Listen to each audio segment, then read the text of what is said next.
Good evening and welcome to Down to the Wire. I'm your host, derbiologist, and joining me again this week is Capping with Candace Hare.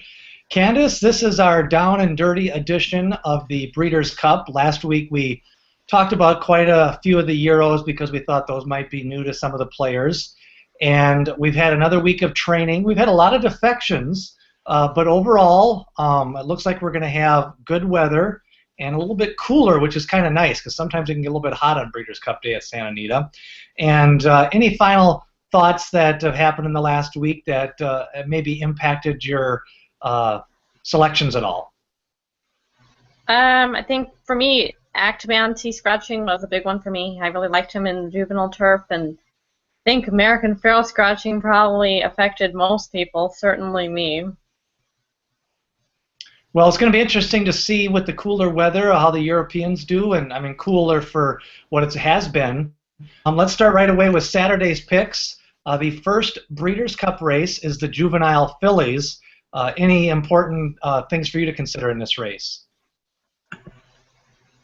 For me, it's always tough in these races because we don't have a lot of form. They're also lightly raced. I really liked Angela Renee coming into this race. She's a horse who I've just liked, kind of all along.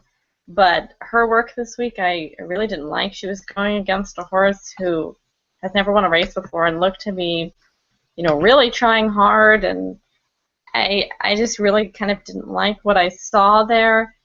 I think that in this race, I'm instead going to play the horses who finish behind her in the local prep, which she won. So for me, I'm looking at Conquest Eclipse. I think she should get, a nice trip potentially along the rail from breaking from that 4 slot, kind of slotting in behind the main speed in this race. And then I'm also at bigger price looking at Danette, finished 3rd again in the Chandelier, which Angela Renee won. Another one who will come from off the pace, and I think both of them will get flattered by the pace scenario. So Conquest Eclipse and Danette are who I'm looking at. Yes, I think Conquest Eclipse has a great chance of turning the tables on Angela Renee.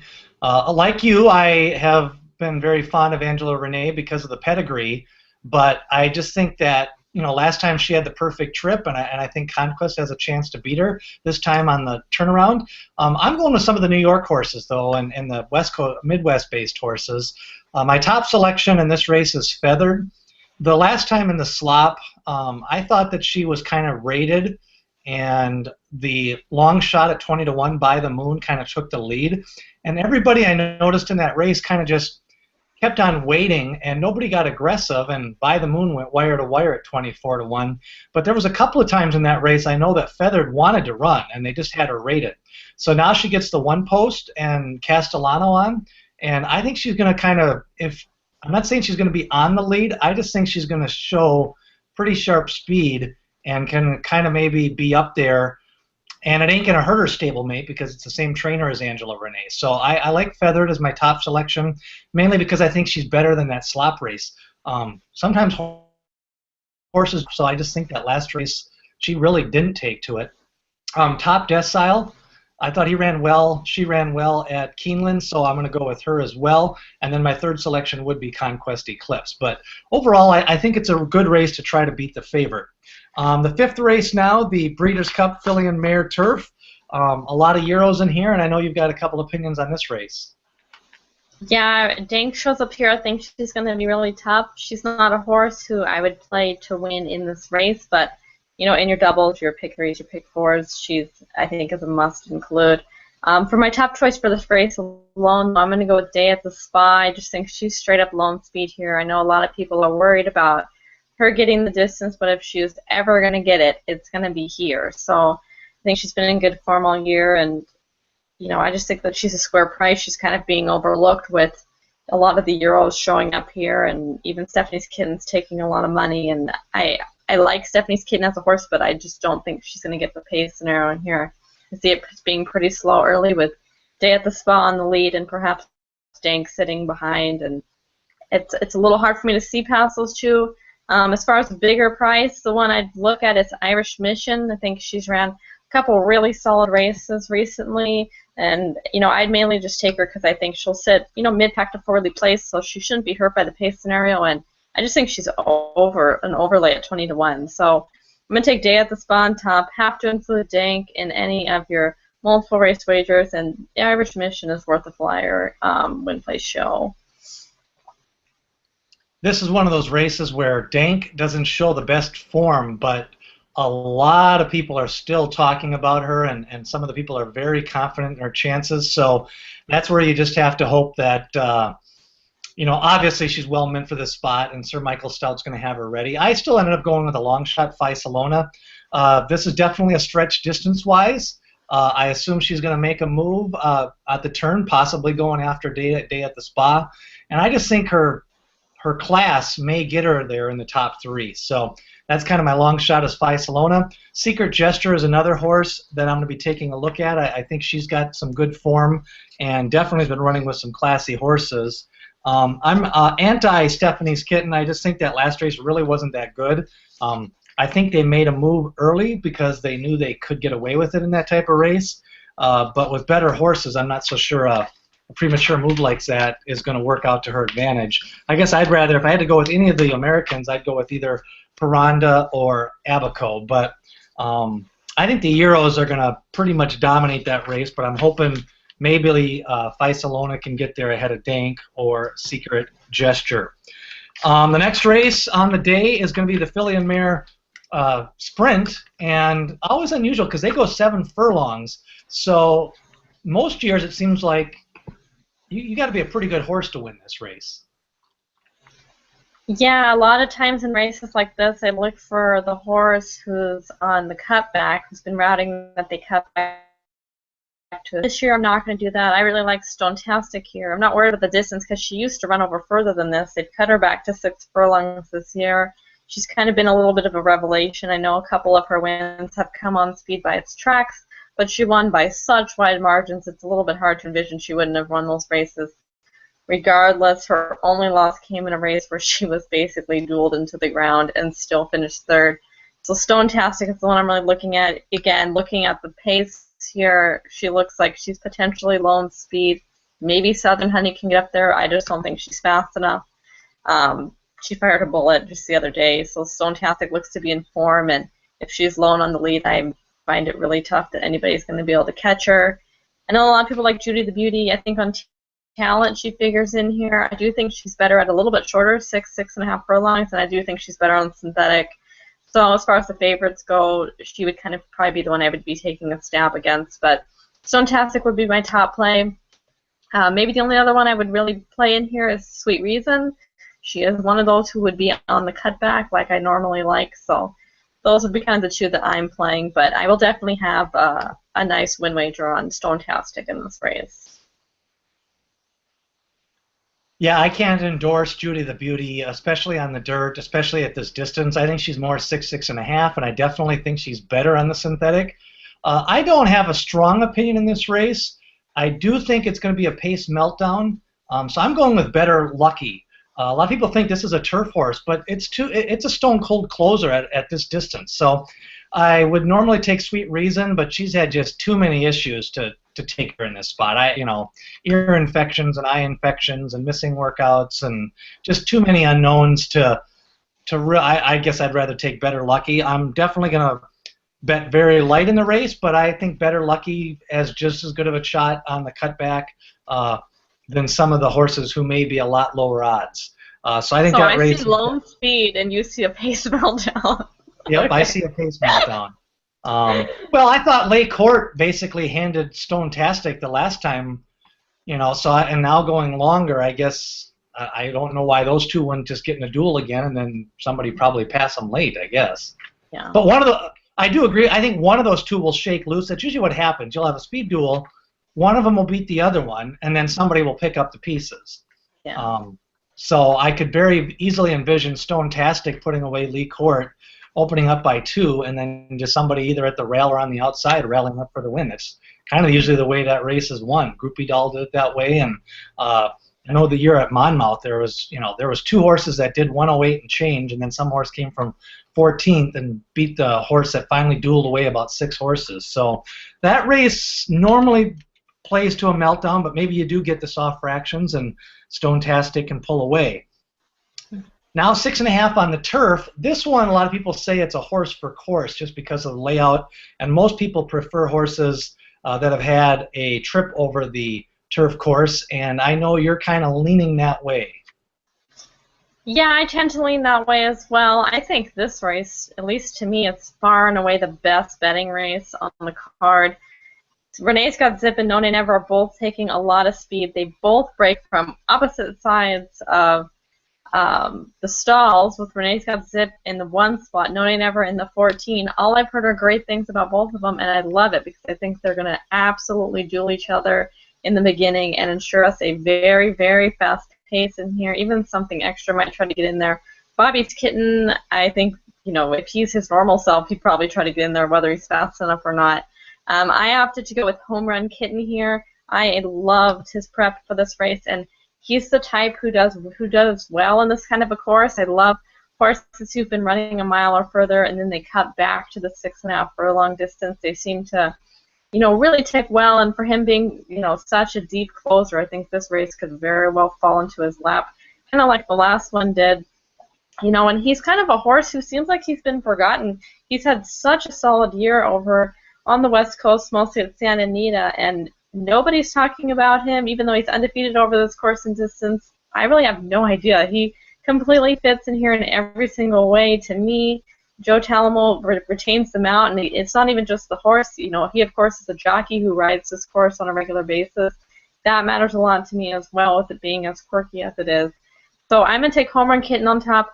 I will myself have just something very small on Bobby's Kitten just because I think he's too big of a price and because he did settle so well last time that if by some miracle he settles off the pace here, then, he'll just be, I just think he's overpriced. But Home Run Kitten is going to be one of the bigger plays of the meet for me. I've been waiting for this race for him. Yeah, this race kind of jumbled a lot of opinions here. I really don't like No Nay Never. I thought this horse has gotten a way too much publicity just because he went over to Europe and faced a bunch of horses that weren't speedballs at the time, and he got beat at Gulfstream. He's got the 14th post position. I'll let him beat me. I just don't think he's good enough, even if he'd have got the 6th post position, but I certainly ain't going to play him out of the 14 hole. Again, a very light opinion in this race. I'm just going to go Renee's Got Zip, and really for one reason. There is no mystery here. She's led this race 2 years in a row. She did a 108.3 or 105.3 2 years ago for 6 furlongs. Faded late. Got beat last year by Misdirection. Maybe Misdirection was just that good. I mean, I don't know. I guess I'm going to give her the benefit of the doubt and just take her. And otherwise, I could go 9 different ways. And to me, it's interesting that Renee's Got Zip just does the same thing every time. So to me, whether she might lose late, but I can't envision any other scenario where she's not leading coming into the stretch again. So I guess that's my only real opinion. And then she'll probably run 3rd again, but I guess I'll take that. Yeah, I think one other interesting one in the price that, I'll kind of have to see on the day what price he ends up being because he has high-profile connections. So he might kind of drop down, and I wouldn't want to take him at anything too short. But Undrafted is also pretty interesting in the spot. Not one who's run over the course, but another one who comes off the pace. I do think it's going to be fast early. And, bear in mind, Undrafted went overseas to race over in England, and I thought he ran really, really well in a race that I really didn't give him any chance in at all. So, he's one that I'm going to have to see. I kind of want a little bit of a price for him, so if he, drops down, I couldn't take him. But definitely have a little bit of an interest in Undrafted as well. And just for those of you who do not know, Undrafted is owned by Wes Welker, a professional football player, and Wes Welker was not drafted.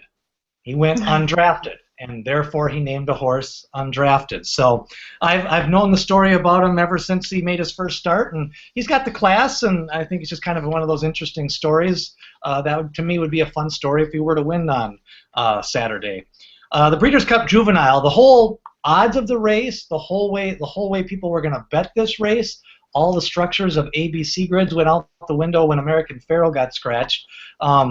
Does this change your opinion on another horse, or did you just kind of move everybody up a notch? Yeah, it just saves me a little money from having to include him everywhere because I did think he had a big chance. But it doesn't really change how I saw the race. See the race having a ton of speed. Most of it is drawn outside. This is a race where I do see an absolute pace meltdown.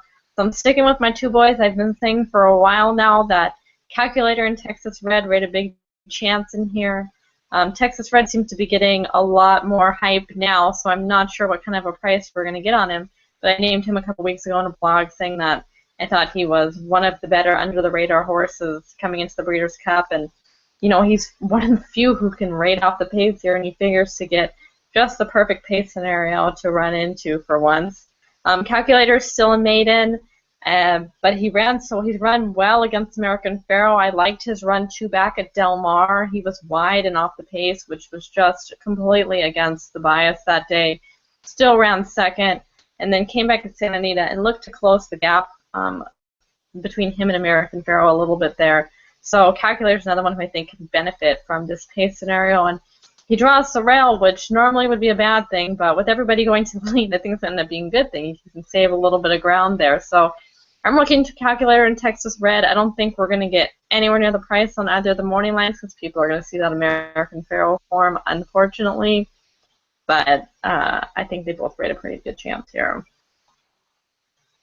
It actually changed. It didn't change my top selection. I'm a big Carp Diem Seize the Day fan all along, but I did think with American Pharoah in there that it did not look good for Devil on the outside and Daredevil, and now I think he has a little bit more of a chance. Again, I'm never a big believer of horses that win in the slop, especially 2 wins in a row in the slop, because he just absolutely loved it. Like, you could just tell he was playing in it. So to me, as a favorite from the 13th post, that's a bad bet. I mean, if he was 10-1, that'd be another thing. The workout the other day in 57 and change by Super Colossal means that he's still going to be sent. Paco and Daredevil hopefully getting a duel, and Carp Diem sits third, and I think Carp Diem, you know, he beat that Conquest horse at Keeneland by 20 lengths, and he came back to win a small stakes at Keeneland, which doesn't mean a lot, but I mean, I really didn't like that Conquest horse the other day at Keeneland, so I think it does say something about little Carp Diem because he blew by him like the wind. So I think Carp Diem's a pretty nice horse, and he doesn't need the lead. So he came from 4th in that race. So I like Carp Diem. I do think One Lucky Dane's got a little bit of ability, and Super Colossal, I think he's actually got some talent. They've been pointing for this race for over 2 months. He had a mile workout in 140, then he came back with a mile workout in 139. Now he goes 57 and change. I mean, this is the Campbell's Soup Lady, and I mean, I think they think this horse is good. I think that's kind of been their plan all along. Yeah, and I also think, you know, at this point in the day, too, though, we have an idea how the track is playing as well, you know, and that would obviously affect a race like this with so many front runners. Like, for me, taking horses off the pace, I probably wouldn't take them if the track was super biased again like it was last year. And it'll be interesting to see because that race, the Juvenile from last year, was a really interesting one to analyze because essentially there was a pace meltdown, except not really all of them faded because speed was holding, and it was really weird and funky to analyze. So it'll be interesting to see what happens here. Yeah, last year it took us 2 months to figure out the race, and by that time the horses were already running. So, yeah. I mean, yeah, and that's really what you're looking at too, because you're scouting. I mean, you're always scouting with the juveniles like that, even with the Fillies race. Now the next race is the turf race. This one, I think we're both convinced that the Euros are going to dominate. But how do you rank the big 3 in this race? Okay, so I think they're all pretty close. There isn't a world beater in this race, and none of the 3 of them is particularly bad. My rationale behind this race, I'm going to play both Telescope and Brown Panther, and my rationale is, one, I think they're both going to go forward. Imagining is the only horse in here who I really think likes being on the lead, but he's not particularly fast. He just kind of puts him to sleep when he wins races from the lead. So I'm not really worried about him up front. I think Telescope and Brown Panther will be forwardly placed, if not on the lead. And I think both of them just have, you know, an inherent tactical advantage over Flinch here if that's the case, because again, they're not going to go fast. These aren't horses who are going to duel each other into the ground by any means. Brown Panther has won a couple races this year, being on the lead or kind of tracking a leader, so it's a position he's very comfortable in. My top choice, I'm going to say, is Telescope, just because he's been pointed for this race for so long, and he is a genuine Group 1 horse, which we don't often get that kind of quality over here. You know, people talk about Europeans winning races over here, but you know, a lot of times those are, you know, Group 3 horses, listed horses. Telescope's a genuine Group 1 horse, so he's the class of this field. The only query, as I've said before, is that he's kind of a big guy. He kind of likes the big, wide, galloping courses, so it'll be interesting to see how he takes Santa Anita, and I do think that'll be tested with him being on the rail. But, you know, he's my top choice here regardless, just on class and form. He should win. Brown Panther I'll include just because, like I said, I think if he does go forward and take the lead, I do think he has a nice tactical advantage.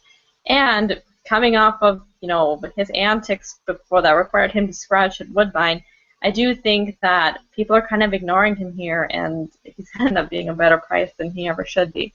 So also two I'm going to take. I know a lot of people like Flinch here.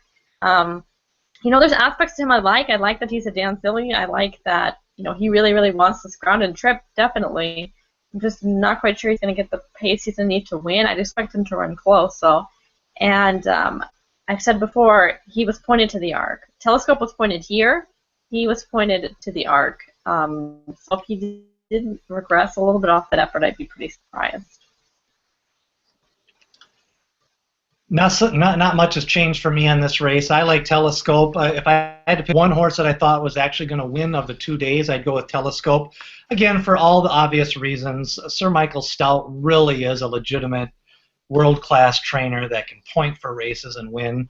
Also, you know, he's a legitimate Group 1 horse.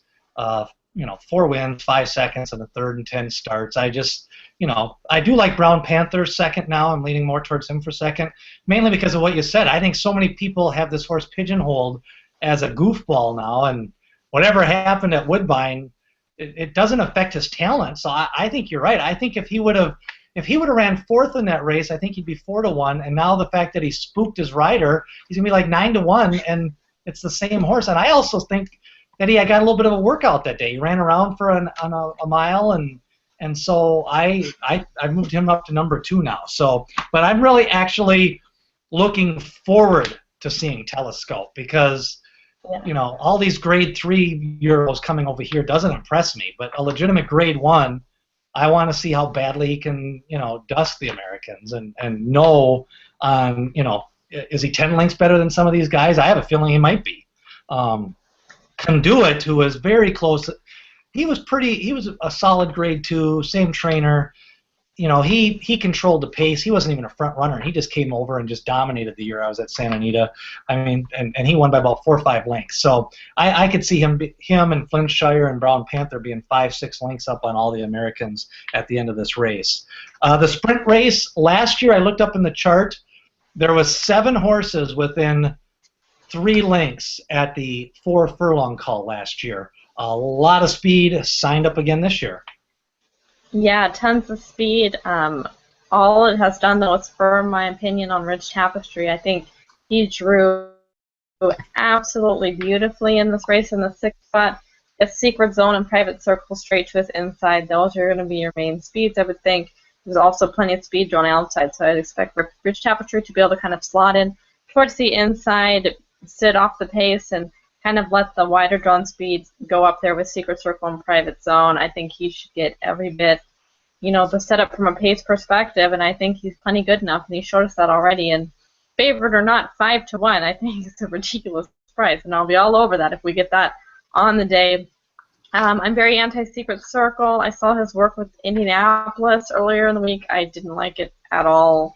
And again, with so much speed signed on, I think it's going to be a tough ask for him to repeat here. But I'm all about Ridge Tapestry in the spot. Really, the only other horse I could have it all in here is Palace. But, you know, he just seems like he's kind of tailed off a little bit. I didn't really love his last race, but you can't deny what he's done this year, and he will get the setup as well. So Ridge Tapestry will be my top choice, and I'll probably be heavily playing him if he's any sort of a price on the day. But I'll be using Palace in some spots as well. Palace for me, again, not a strong opinion in this race. It's just too competitive. I don't want to try to pretend like I know much more than anybody else. I just thought Palace's last race was very interesting from a visual standpoint. I don't think they went all out. I think they just kind of sat in third the whole race. I didn't see a lot of trying out of the jockey down the stretch. So I think this was the race they were pointing for, and it sounds like he shipped well, and a lot of clockers are raving about his looks this week. So I think they got what they wanted. They got a nice even third place finish in the last race, and now they can put the pedal to the metal. And as you say, you know there's going to be enough speed, so that isn't an issue anyways in this race. The 11th race on Saturday is the mile and a full field. Again, kind of a mixture of some Americans and some Euros, but you know, I think the only thing we can really count on is obviously is going to be on the engine, and he's like Renee's got zip. He just keeps on coming back for more in this race. Yeah, I mean, when I look at this race, I think the key to this race really is Tourist and Syed. If neither of them, you know, can catch, obviously, then he's going to be very dangerous. It's potential lone speed here. But I'm going to bet, thinking that Tourist in particular, I think really is, they're going to do a send job. So I'm going to bet, thinking that one or the both of them can kind of just at least bother, obviously, enough early on in order to, kind of make him fade a little bit off the lead. I do expect him to run an honest race, though. He's been quite good all year, really. Obviously, his only poor performance came when he stumbled at the break, which for a horse like him is, that's just terrible. It's never going to work out then. So my top choice in here is going to be Tornado. I've waited over a year for him. He's supposed to come out here last year, and after Pork at home, he didn't. Finally, he comes out here this year. He's just made for this race. He's made to run in America. He absolutely wants this trip. He absolutely wants this ground. I know some of the folks overseas think that, the connections and the jockey and everyone seems to be maybe a little bit overconfident with him. But I just, every time I look at this race, I just see that he just wins. His form is so strong. He won first time up over Anadin, who shows up here and would be my second choice. In his other two races, yes, he finished second, but Kingman and Charm Spirit have both done nothing but frank that form since then. It's just rock solid form. So Tornado should just win this race. If he doesn't, I'll have something on Anadin as well. It's really hard for me to see past them. I like Veda's interesting at double digits, but she needs to stay there for me to include her on my tickets. If she came down too much, I wouldn't want to take her at anything single digits. A few horses who I'm really against that people seem to like. I'm really against K-Gun. He's an absolute favorite of mine, as anyone who watches this show knows, but I couldn't have anything on him in this race because I'm just convinced he's a 10-furlong horse, and they had to wheel him back here because there's no 10-furlong Breeders' Cup race. So I couldn't have him here. Same goes for Seek Again. Seek Again's one of these that, they put him in these small races, and he's flying late, so people want to bet him, but he needs further. I'm convinced that he needs further. He's not going to get it here. So those two are ones who I know people kind of like and I've heard talk about, but I really would be firmly against them. I'm all over Tornado here, but on multi-race wagers I'm using Anadin as well. My top selection is Mustajib. I just think that he's got a little bit of room of improvement in him, and he's 12-1, so I just would rather go with the upside, and potentially, I mean, he's going to be kind of in the mix turning for home, and I'm hoping the speed kind of backs up a little bit. Anadin I prefer as my second choice, under one caveat. Normally, I want horses that can maybe tuck in and catch a opening inside, but after watching a few races of Anadin, I want him to go as wide as possible. I want him to just kind of cover and then make it a quarter-mile race, and I want to see him out in the middle of the course, stopping off at the hamburger stand for a burger on the way to the wire, because I just think he runs better when he finally makes his cut after being drafted if he just gets clear sailing on the outside. So who knows, but I do think the price is right. I'd rather just go with those two horses, and obviously is intriguing a little bit. I'm just saying I will use him on a couple of tickets just because I've seen too many times where everybody says, somebody will go after him, and I think if he's ridden aggressively, I think if Joe Talamo rides to win, he's live. If he rides to try to, show him the money or try to rate him, but who knows? If he could run a 43-4 and get up by 5, you just never know. Well, yeah, and that's how I see it too. And he's another one that, like, some of these horses, I think we overlook these races and we don't look at the horses themselves in comparison through the year. And obviously, it's a horse who always takes money, and this might finally be a race where we can get a pretty good price on him, which is just unheard of, and kind of makes him a must-use in some situations. The Classic, the finale. This is definitely, as Tom Durkin used to call it, the richest race in the world, and now it's not anymore, but it's still the Derby is anticipation and who's going to peak on that day, but the Classic usually determines who the top 1 or 2 horses are, and I mean, Arcane came over and won it as a 100-to-1 shot one year, but most of the time this determines who the true 10-furlong horse is in America, and this year it's kind of interesting because you have kind of the 3-year-olds against the 4-year-olds. Yeah, that is what's interesting is, for once, I think it's a year where the 3-year-olds are really more fancied than the older horses. And, it's so hard for the 3-year-olds to go against older here at the end of the year, but it's hard. I'm finding it hard to get away from them. This is a race where I'll be using 2 horses only, Byron and Tonalist. Byron I've talked about a ton on Twitter and on my blog. I do think he's the speed of the speed here, but even if Moreno tries to mess with him, just based off the works even that I've seen from Moreno this week, I do not think he looks good. I think he looks really tired. I'm not convinced that he's going to really trouble Byron much at all. Honestly, I think if Byron ranges up on him at the quarter pole, he could easily spit the bit right then and there. I'm not worried about him. The works I've seen of him this week have only firmed my opinion on Byron in this race. Byron does not need the lead, but he's very, very fast. If the track is at all in any way, shape, or form favoring speed, that benefits him more than anybody else in this race. And, just for some reason, nobody seems to give Byron credit for his wins. And, they're all going to say, well, they all came on speed bias tracks and this and that or whatever. But, whenever he wins, it's just so impressive and so convincing. And people are saying, well, he can't go 10 furlongs. Well, I'll tell you what, if you add a furlong to the end of the Haskell or the Pennsylvania Derby, I'm pretty convinced he still wins either, so I'm not worried about that in the slightest. The only other horse I'll use is Tonalist. That's on the chance that something crazy does happen up front, that we do have some sort of a speed duel. If that does happen, I think Tonalist is just the class of the rest of the field. His Jockey Club Gold Cup was a really nice win, and he comes in here in tip-top form. So Byron and Tonalist for me. In this one, Share Belief, I couldn't put you off if you like him. He definitely is probably your most likely winner. Just it's a really short price, and I don't think he's quite as good on the dirt as he is on the synthetic, so I couldn't have him at that kind of a short price. I'm going to try to beat him instead. And the only other horse I really see taking a lot of steam is Cigar Street, and I mean, I love their connections. They're cool guys, but I just don't see it. I think the talent is there, but he hasn't ran against this quality of horses all year, so I couldn't justify taking him at what I think is going to be a lot shorter price than people are expecting in this race. So Byron on top, Tonalist second. They're the only 2 I'm using. Well, I always go every year. It's a tradition. I bet 2 horses in the Classic. So the couple of notes for me. I've been Shared Belief's biggest fan since day one. I literally bought a futures ticket on the Derby on him last year after a maiden race at Golden Gate. There's not too many people that can say that.